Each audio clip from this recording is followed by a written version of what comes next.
ભારતમાં આવનારા અને ભારતથી જનારા કાર્ગો કન્ટેનરમાં સમુદ્રી રસ્તે જાય છે અને ભારતના તમામ પોર્ટ પરથી રોજના કેટલા કન્ટેનર્સ લોડિંગ અનલોડિંગ થાય છે તેની માહિતી સંવાદદાતા કેતન જોશીએ મુન્દ્રા પોર્ટથી મેળવી. આવો જોઈએ.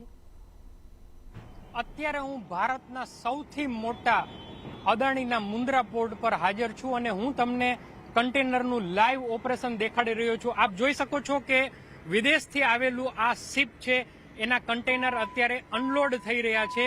આપણે આ પોર્ટની ક્ષમતાની વાત કરીએ તો દૈનિક આવા 23,000 કન્ટેનર છે એ લોડિંગ અનલોડિંગ થાય છે અને જેનું વોલ્યુમ 6 લાખ મેટ્રિક ટન જેવું થાય છે.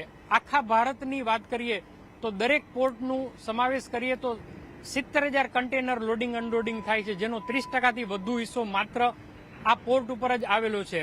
ભારત સરકારે 2047નો જે લક્ષ્ય રાખ્યો છે એ લક્ષ્યને આ પ્રકારના પોર્ટ જરૂરથી પૂરા કરી શકે. ખાસ કરીને આ પોર્ટ ઉપર FMCG cargo, automobile cargo, dry bulk cargo, liquid cargo, break bulk અને પ્રોજેક્ટ કાર્ગો, એગ્રી કાર્ગો અને સોલારનું આ પ્રદેશમાં સૌથી મોટું ઇન્સ્ટોલેશન થયું છે રિન્યુએબલ એનર્જીનું, એની મશીનરીનું પણ અહીંયા આવાગમન થાય છે. તો ભારત સરકારનો મિશન ગતિશક્તિનો જે ટાર્ગેટ છે એ આ પ્રકારના જે પોર્ટ છે અવશ્યપણે પૂરા કરી શકશે. અને ગુજરાતે ગર્વ લેવા જેવી બાબત એ છે કે ભારતના સૌથી મોટા જે પોર્ટ છે એ પૈકીનું અદાણી પોર્ટ અને કંડલા પોર્ટ છે, જેમાં સતતપણે કાર્ગોની લોડિંગ અનલોડિંગની વૃદ્ધિ જોવા મળે છે.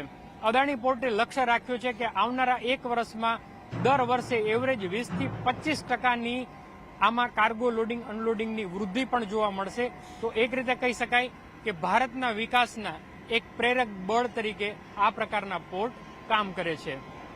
કેતન જોશી, મુન્દ્રા પોર્ટ, કચ્છ.